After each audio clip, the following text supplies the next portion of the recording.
Hi, my name is Amanda Mall. I'm at Quail Kilns in Murphys, California, and you are watching at Don Hall Works on YouTube, and please subscribe to his station. He's got lots of wonderful videos of all areas of pottery, and I think you'll enjoy it. Hope you enjoy today. We're going to be I'm going to be throwing a pottery that is upside down.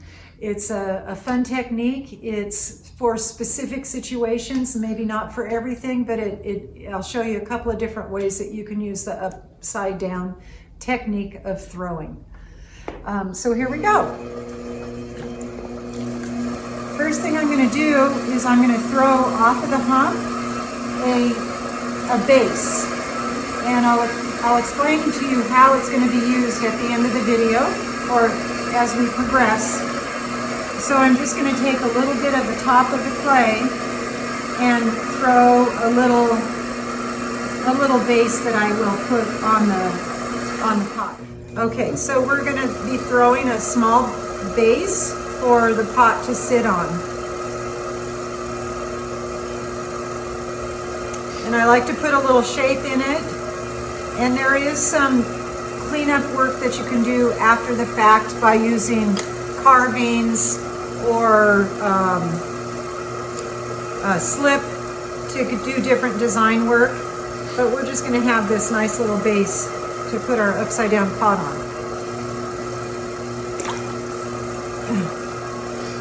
Cut it off now.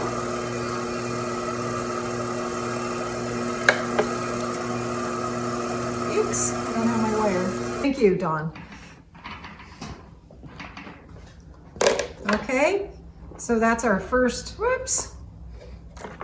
Put some water in there. Use your wire. Let's do it one more time. The water really helps to create the separation when you're taking pieces off. Okay, so there's a pedestal for our vase that we're going to throw upside down. When I was new to Quail Kilns, which has been about 11 years this year, I heard about a gentleman in the neighboring town, and he threw his pots upside down.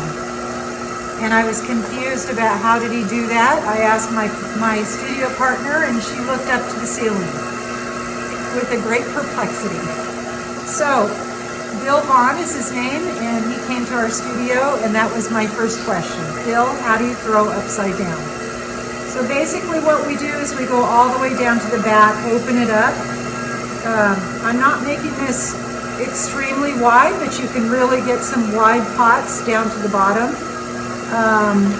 This is about 4 pounds of clay, so I'm hoping to get a nice tall cylinder. So I've opened it up all the way down to the bat, but I'm not cleaning the bat off. There's this thin film of clay. And now we're going to go ahead and make our pulls. And I'm going to push the clay. When I pull it up, I'm going into the center. I want to get it into that conical shape.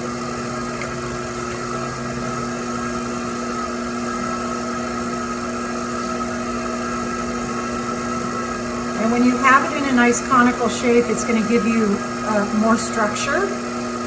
It'll keep the clay intact a little bit better. A lot of times when we're throwing, we tend to get wide, and that's when many times you'll lose your piece of clay that you're working on. So nice and tight, and I'm going to slow my wheel down and make another pull.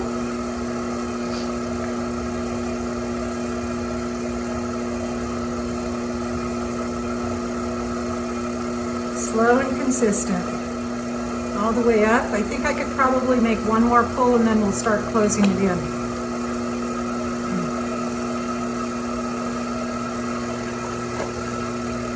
A little water in there.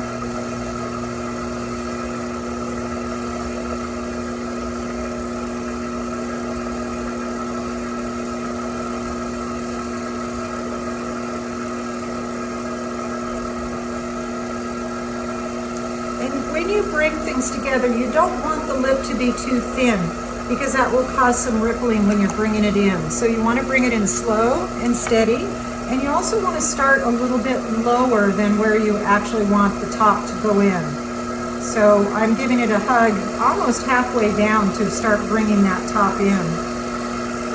And once you bring it in, you're thickening the clay up. So this is going to allow you to make it another pull to get it a little bit taller.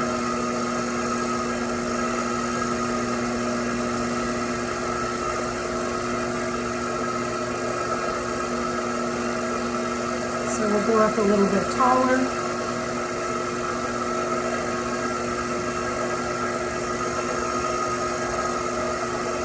And now we're going to close it up.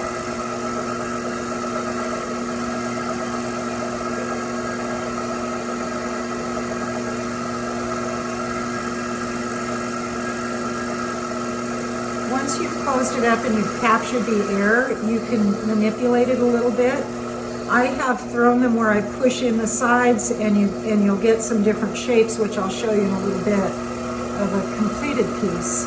So once you close your piece and you take off your slip, I'm going to undercut the bottom.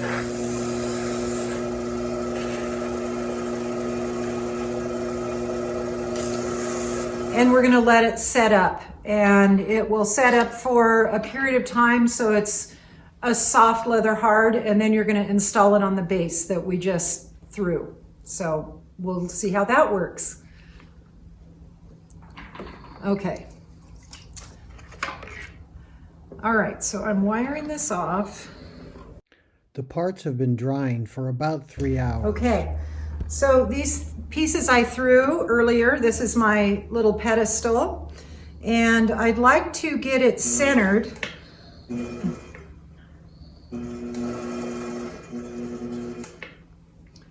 And then I'm going to take the vase that I threw upside down and turn it over. First, I'm going to score inside here so I get a little attachment. And I'll put a little bit of water.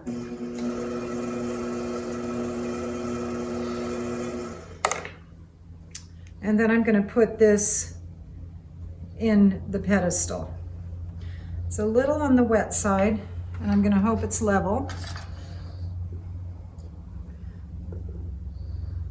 So that's off a little bit. That looks good. Okay, so that's level-ish. And what I'm going to do now is I'm going to attempt to pull this thick rim that was at the bottom of the pot at the bat when we first threw it.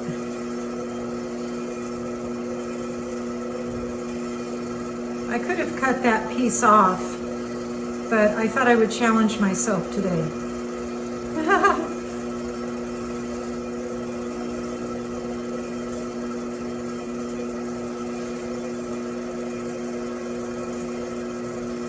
And I think I'll still cut it off. It's just a little bit too thin.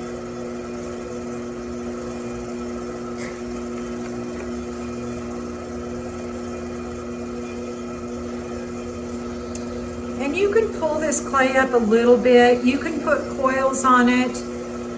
There's lots of different things that you could do. This would make a beautiful vase with full flowers. And we're gonna stop now. Okay, these are a couple of finished upside down pots that I've completed. This is one with the base like I just showed you how to throw, put some texture on it. And the bottom has that beautiful foot with the closure, again being an upside down pot. The other option that I have found, and I have to tell you it's a little funny story, Bill Vaughn's wife came to visit this year, and Bill Vaughn only showed me this base, how to do this, and so I was a little stuck, and he didn't tell me the whole story.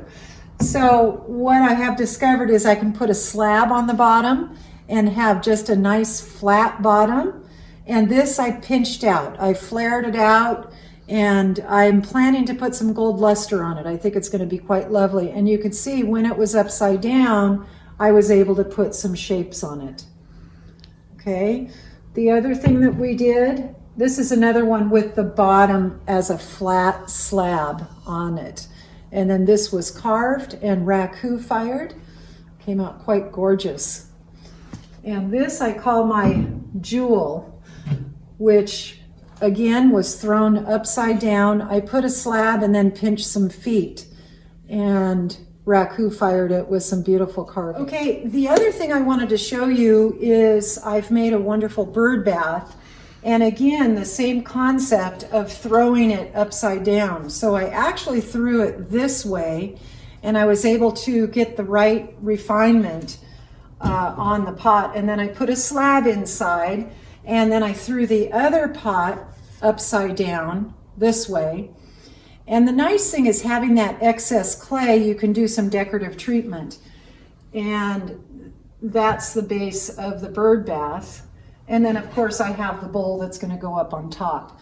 But you really can utilize the throwing upside down in so many different ways.